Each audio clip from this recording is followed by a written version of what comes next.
안녕하십니까? 말씀의 맛 이태영 목사입니다. 오늘은 감사와 회개에 대한 주제를 가지고 함께 또 하나님의 말씀 나눠보고자 합니다. 우리가 인생을 살아가면서 하나님의 뜻을 잘 살피고 살아가야 하는데요.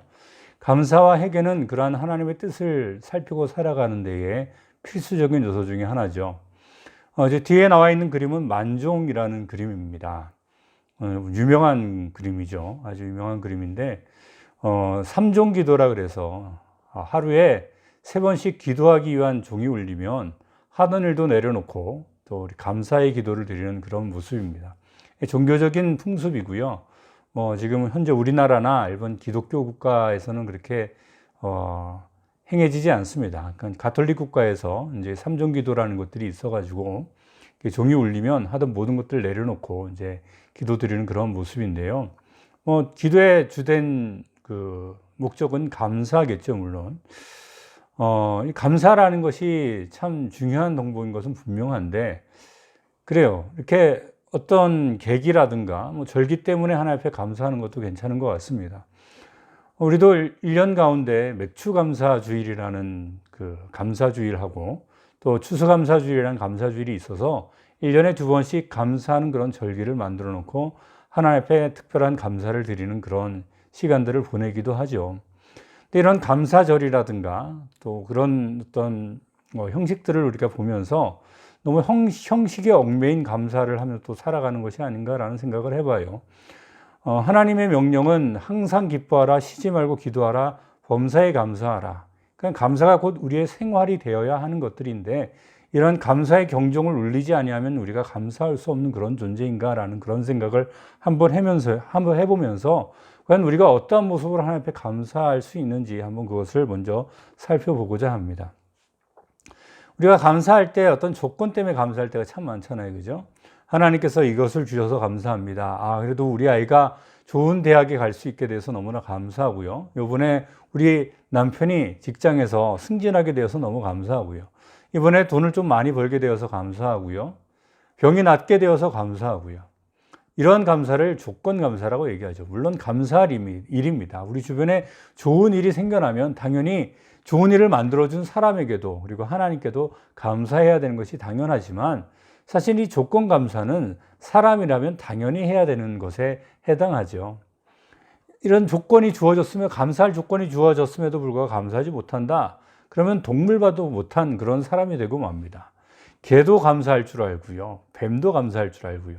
우리 옛날 그 전래 동화에 보면 은혜를 갚은 까치 이야기도 있지 않습니까?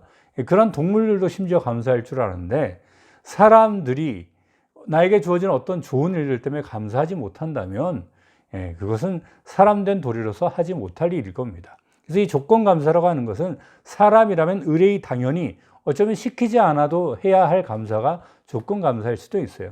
근데 이거보다 또 한 단계 높은 감사가 있는데 바로 비교하면서 감사를 할 수 있다는 겁니다.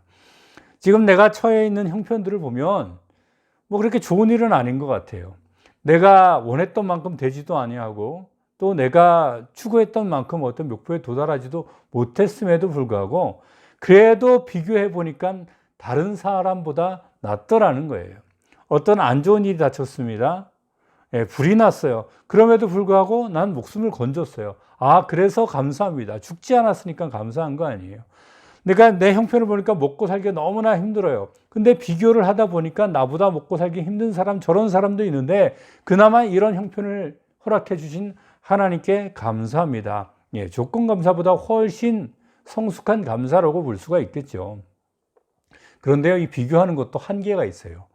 자꾸 비교를 해 나가다 보면 도저히 비교할 수 없는 처참한 상황에 이르는 사람도 분명히 있을 거라는 겁니다. 뭘 비교할 게 있어야지 비교하고 감사를 하죠. 지금 당장 내가 죽게 생겼는데 뭐를 감사하게 생기겠습니까? 지금 당장 내가 가진 것이 아무것도 없는데 누구하고 비교를 합니까? 지금 당장 죽을 병에 걸렸는데 내일 모레 죽게 생겼는데 무슨 감사를 합니까? 라고 말을 한다면 더 이상 할 말이 없어지는 거죠. 근데 그리스도인의 감사는 이 비교 감사도 뛰어넘는 감사입니다. 절대 감사라고 한번 표현해 보았는데요. 다른 이유가 없어요. 그냥 감사한 겁니다. 왜요? 하나님 때문에 감사한 것이죠.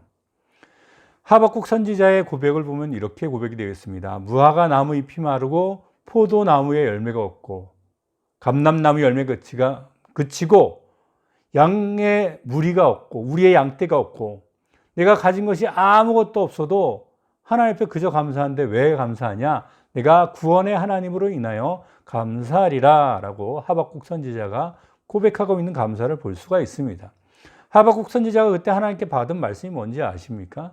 너의 백성 이스라엘과 유다 민족은 멸망당할 것이야. 너희 나라는 없어질 거야. 내가 너희들을 처절하게 버릴 거야 라고 주님께서 말씀하시는 것이 하박국 선지자에게 보여준 하나님의 예언의 말씀이었거든요. 그럼에도 불구하고 하박국이 왜 감사하다고요? 구원의 하나님, 그럼에도 불구하고 구원을 베풀어 주실 하나님 때문에 내가 감사한다라는 것입니다. 우리 그리스도인이 감사할 조건은 바로 이러한 것이에요. 나에게 뭔가가 이 땅에 살면서 주어진 것이 다른 사람보다 형편이 낮기 때문에 혹은 좋은 것들이 나에게 주어져서가 아니라 내가 가진 것이 아무것도 없다 할지라도 하나님께서 예수 그리스도 이름 안에서 나에게 주신 구원의 은혜, 그 하나님 단 한 분 때문에 내가 가질 수 있는 것이 아무것도 없다 할지라도 그저 감사할 수 있는 것, 그것이 우리 그리스도인이 하나님 앞에 드려야 될 진정한 감사라는 겁니다. 물론 거듭나지 못한 사람들이라면 먼저 예수 그리스도를 통해서 거듭나는 것이 급선무겠죠. 그러고 난다면 우리는 하나님 앞에 이러한 감사를 드릴 수 있다는 겁니다. 이 영상을 보시는 분들 가운데 아직 예수님을 알지 못하고 구원의 하나님께 가지 못한 분이 있다면 먼저 예수 그리스도의 이름을 믿고 구원받으신 다음에 그 하나님으로 인하여서 나의 주변에 어떠한 환경이 펼쳐진다 할지라도 절대적으로 감사할 수 있는 그런 삶을 살아갈 수 있게 되기를 바랍니다. 그것이 최고예요. 우리에게 영생이 있는 한 이 세상에 아무것을 얻지 못한다 할지라도 상관이 없거든요.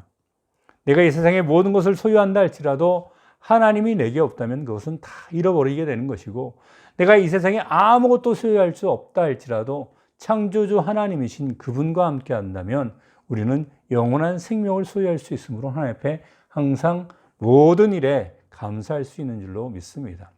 근데 우리가 인생을 살아가면서 그렇게 감사만 하면서 살아갈 수 있으면 얼마나 좋겠어요.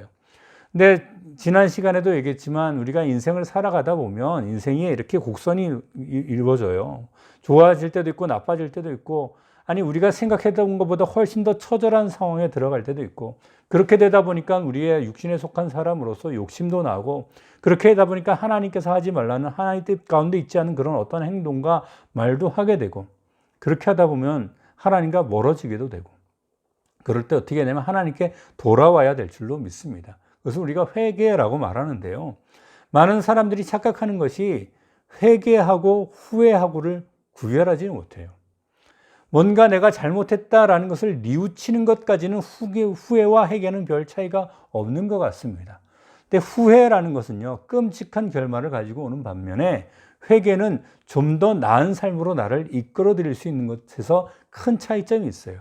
내가 무엇을 잘못했었다라는 것을 깨닫는 과정까지는 똑같은데 그 이후의 결과가 이 회개와 후회는 완전히 다르다라는 겁니다. 후회는 말씀드리자면 내가 뭐뭐 할 걸, 뭐뭐 했었더라면 이라고 하면서 단순히 과거를 돌아보면서 내 삶을 한탄하는 것, 이것이 후회입니다. 근데 회개는 무엇인 줄 아십니까? 과거에 내가 잘못했던 것을 돌아보고, 내가 그렇게 잘못했으니까 지금은 내가 돌이켜서 앞으로는 그렇게 살아가지 않으리라 라고 다짐하는 것을 회개라고 하고요. 실제로 이렇게 살아가는 것이 회개의 한 삶의 결과가 되는 것이죠. 성경에 두 사람의 예를 들 수 있을 것 같아요. 후회와 회개에 대해서. 첫 번째, 가룟 유다입니다. 가룟 유다와 베드로를 보면 공통점이 있어요. 몇 가지가 있냐면 한 두 가지, 세 가지 정도가 있을 텐데, 한 가지는 뭐냐면 예수님의 제자들 중에 12명 안에 들어왔던 그런 선택받은 제자였다라는 겁니다. 또 한 가지 공통점은 뭐냐면 그럼에도 불구하고 주님께서 이 두 제자들에게 주님을 향하여 큰 잘못을 할 거라고 미리 알려줬던 사람들이고요. 또 한 가지는 뭐냐면 두 사람 다 예수님께서 경고했던 대로 그 일들을 행했던 사람이었고, 또 그것에 잘못했다라는 것을 알았었던 사람이라는 거죠. 근데 우리가 가룟 유다와 베드로는 전혀 다른 종류의 사람으로 인식하고 있죠. 왜 그럴까요? 가룟 유다의 그 잘못은 후회로 끝났지만 베드로는 회개하는 삶을 살아갔다는 것을 우리가 알 수가 있는데요. 둘 다 예수님께 잘못했다라는 점에서는 똑같아요. 아예 그래도 예수님을 팔아넘긴 유다가 그래도 더 큰 잘못한 거 아니에요? 아닙니다. 베드로가 어떤 짓을 했는지 여러분들 성경을 뒤에서 보면 알겠지만 예수님을 저주하기까지 했던 것이 베드로의 예수님을 모른다고 부인한 사건이에요. 자기가 단지 죽을까 봐 두려워가지고 벌벌 떨면서 어쩌지 못해가지고 어쩔 수 없는 상황에서 예수님을 부인했던 것이 아니라 베드로의 부인은 예수님을 욕하면서 맹세까지 하면서 아주 쌍욕을 한 거죠. 육두문자를 날린 거예요. 오늘날 말로 하자면. 그러니까 예수님 보통 배신했던 것이 아니거든요. 그런데 유다는 어떻게 했습니까? 베드로는 어떻게 했습니까? 예, 유다는 성경에 지금 나오는 바와 같이 이렇게 기록되어 있습니다. 때에 예수를 판 유다가 그의 정죄됨을 보고 스스로 뉘우쳐, 예수님을 잘못 팔았다는 것을 스스로 뉘우쳤어요. 알았어요. 예수님을 내가 팔아서는 안 됐다는 것을 알았어요. 그래서 뭐라고 얘기합니까? 내가 무지한 피를 팔고 죄를 범하였도다라고 후회를 했습니다. 그러고 나서 어떻게 했습니까? 예, 그 뒤에 보면 이렇게 되어 있어요. 유다가 은을 성소에 던져놓고 물러가서 스스로 목매어 죽으니라. 자기의 잘못을 뉘우친 것까지는 좋았습니다. 유다가 은을 성소에 던져놓은 것까지도 좋았을지도 모르겠어요. 그 다음엔 어떻게 했어야 될까요? 예수님께로 돌아갔어야죠. 근데 그렇게 하지 않고 나는 무지한 피를 팔아서 나는 죽일 놈이야 라고 하면서 스스로 목을 매달아 그냥 자신의 인생을 끝내버리고 그 결과가 무엇이냐면 예수님께서 말씀하신 것처럼 차라리 태어나지 않았던 것이 더 나을 뻔했던 인생이 되고 그 인생은 무참하게 성경에 보면 자기 갈 곳으로 갔더라 라고 기록하고 있는데요. 참 비참한 최후를 맞이할 수밖에 없었던 유다의 최후를 우리는 기억하고 있습니다. 후회하는 삶의 결말이 그래요.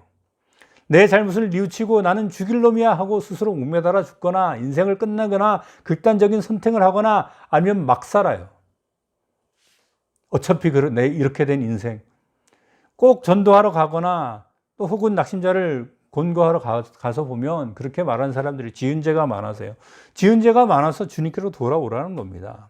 아까도 말씀드렸지만 베드로도 유다 못지않게 예수님께 잘못했어요. 예수님을 저주하고 맹세했는데 그것을 예수님께서 이렇게 보고 계셨단 말이에요. 그런 베드로였어요. 근데 닭이 3번 꼭 끼워 하고 오니까 그때 알았어요. 예, 유다하고 똑같습니다. 아, 내가 예수님한테 잘못했구나. 예수님이 내가 오늘 밤 네가 나를 모른다고 3번 부인할 것이다 라고 하신 그 말씀대로 내가 하고 말았구나.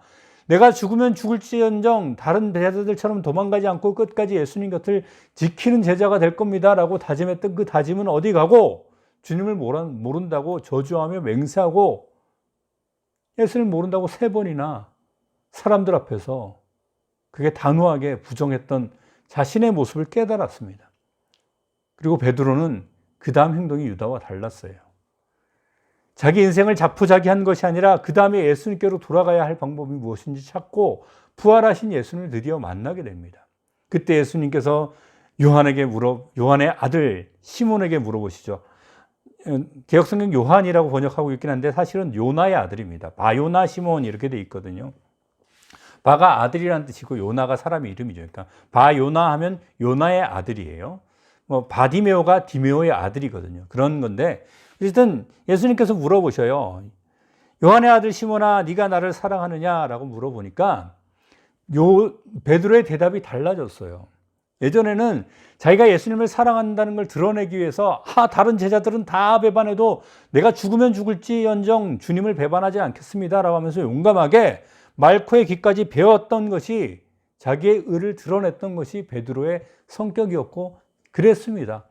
몰라요. 예수님께서 모르시네. 내가 어떤 사람인데 절대로 예수님 부정하지 않습니다. 라고 했던 그런 자신만만하던 베드로가 예수님의 3번 연거푸 거듭되는 내가 나를 사랑하느냐는 질문에 이렇게 대답합니다. 주님이 모든 것을 아시오매 내가 주님을 사랑하시는 줄을 누가 아신다고요? 주님이 아십니다. 나는 몰라요. 예수님을 사랑하는지 나는 주님을 사랑한다고 생각하는데 그것을 진짜라는 분은 누굽니까? 주님이에요. 베드로의 태도가 어떻게 됐어요? 달라졌어요. 예전에는 자기 자신을 자신만만하게 생각하고 자신의 능력과 힘으로 뭔가를 해나갈 수 있을 거라고 생각을 하면서 예수님께서 네가 오늘 밤 나를 모른다고 3번 부인할 거야. 무슨 말씀 예수님 나를 모르시네 이러던 태도에서 예수님이 네가 나를 정말 사랑해 라고 물어보는 이 대답에 주님께서 내가 주님을 사랑하시는 줄은 주님께서 아시나이다 라고 이렇게 말하고 있는 것을 볼 수가 있죠. 이게 회개한 베드로의 모습이었어요. 그런 태도의 변화를 보였던 베드로를 통해서 예수님께서 어떤 일을 벌이십니까? 사도들 중에서 으뜸이 되게 하시고 그가 일어나서 설교할 때에 3,000명이라는 사람이 회개하게 하시고 고넬료라는 이방인에게 가서 주님의 복음을 증거하고 성령 받게 하시고 주님의 일꾼으로서 사도로서 능력의 사도로서 초대교회를 세워가는 일꾼으로 주님께서 삼으셨던 것을 우리는 성경을 통해서 확인해 볼 수 있다는 겁니다. 후에 했던 유다의 삶은 비참한 삶으로 끝이 났지만 베드로는 주님 안에서 성령 안에서 놀라운 능력을 행하는 사도로서의 그 일을 감당할 수 있었던 것을 우리가 기억해야 된다는 것이죠. 세상에 그 누구도 의롭게 살아갈 수가 없습니다. 우린 예수 그리스도의 피로 값없이 의롭다함을 얻게 된 사람이지 여전히 우리는 죄 가운데서 있는 그런 비참한 사람들이에요.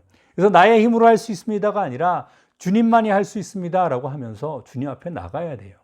그래서 우리가 죄가 있을 때마다 하나님 앞에 한 걸음 더 나가야 되고 잘못한 것이 있을 때마다 주님께로 돌이켜서 이제는 그렇게 살지 않겠습니다라고 해야지 그것이 회개하는 삶이 된다라는 거예요. 로마서 6장에 보면 아주 놀라운 말씀이 있죠. 로마서 5장의 끝에 뭐냐면 죄가 넘치는 곳에 은혜가 넘쳤다라고 말씀하고 있습니다. 그렇죠. 죄가 클수록 주님의 주신 은혜는 커질 수밖에 없어요. 왜냐하면 죄가 많으니까요. 근데 우리가 착각을 하는 거죠, 거기서. 아, 죄가 많으니까 은혜가 넘쳐나는구나. 내가 무슨 죄를 짓더라도 주님께서 다 용서해 주시는구나. 그러면서 무엇을 하지 않습니까? 맨날 뉘우치기만 해요. 회개를 하지 않아요. 뉘우치기만 하고. 회개는 뭔지 아세요? 돌이키는 거예요. 베드로가 자신만만하던 베드로에서 아니 주님이 나를 아십니다라고 고백하는 베드로로 태도가 바뀌었잖아요. 그 이후에 이를 만날 때마다 자기 잘못을 깨닫고 자신의 태도를 바꿔가는 사도들의 모습을 볼 수가 있어요. 사도 베드로도 어떻습니까? 나중엔 자기 자신을 죄인 중에 우두머리라고 고백하기까지 자기 자신의 삶을 끊임없이 돌아보면서 하나님께로 삶을 돌이키는 것을 볼 수가 있죠. 로마서 6장 1절에 이렇게 말씀하십니다. 그런즉 우리가 무슨 말을 하니요? 은혜를 더하게 하려고 죄에 거하겠느냐? 죄에 거하던 죄인을 주님께서 건져주셨으니까 이제 그러지 말아야 된다는 거죠. 그래서 성경 본문은 분명히 그렇게 말하고 있습니다. 그럴 수 없느니라. 영어로는요, God forbid 이렇게 얘기하고 있어요. 하나님께서 금지시켰다라는 겁니다. 우리가 은혜로 구원받은 성도로서 이제 우리는 죄를 더 이상 짓는 삶을 살아가는 것이 아니라 그 죄로부터 돌이켜서 하나님 앞에 한 걸음 한 걸음 더 살아가는 삶. 죄를 자백하고 나면 그 죄를 또 짓겠다 하는 것이 아니라 완전히 회개하는 삶을 살아가는 것. 그것이 진정한 회개다라는 거예요. 아, 이렇게 할 걸, 저렇게 할 걸, 껄껄 하는 게 아니고요. 그 과거는 다 묻어두고 하나님 앞에 그 죄를 자백하고 앞으로의 내 삶을 하나님 앞에 거룩하게 드려지는 삶으로 살아가는 것. 그것을 회개의 삶이라 그래요. 고린도전서 6장 15절은 이렇게 말하고 있습니다. 너희 몸이 그리스도의 지체인 줄을 알지 못하느냐. 내가 곧 성전이에요. 내 안에 주님께서 거하신다라는 것이죠. 우리의 몸이 그리스도의 몸이라는 겁니다. 그러므로 우리가 이 몸을 더 이상 죄 짓는데 허락하지 아니하고 내가 과거에 잘못했던 잘못과 죄악을 깨달았다면 그것을 주님 앞에 자백하고 주님의 은혜로 죄를 씻음을 받았다면 이제는 그 죄로부터 완전히 돌이키는 삶, 그것이 회개의 삶이다라는 것입니다. 우리가 살다가 실수할 수는 있어요. 근데 내가 의도를 가지고 또 그래야지 하면서 하나님 앞에 잘못을 고백하는 것, 그것을 회개라고 하지 않습니다. 실수했어요. 실수는 앞에 고백하세요. 그리고 회개의 기도는 뭐냐면 내가 다시는 그런 죄를 지지 않겠습니다라고 다짐하면서 하나님 앞에 나가는 거죠. 살다 보면 또 실수할 수도 있겠죠. 그래도 그때도 다시는 짓지 않겠다는 그런 결단을 가지고 하나님 앞에 회개하는 삶, 그 삶을 주님께서 원하시는 삶이라는 것을 알고 그렇게 살아갈 수 있는 모든 성도들이 되기를 바랍니다. 오늘 말씀 여기까지 하도록 하겠습니다. 감사합니다.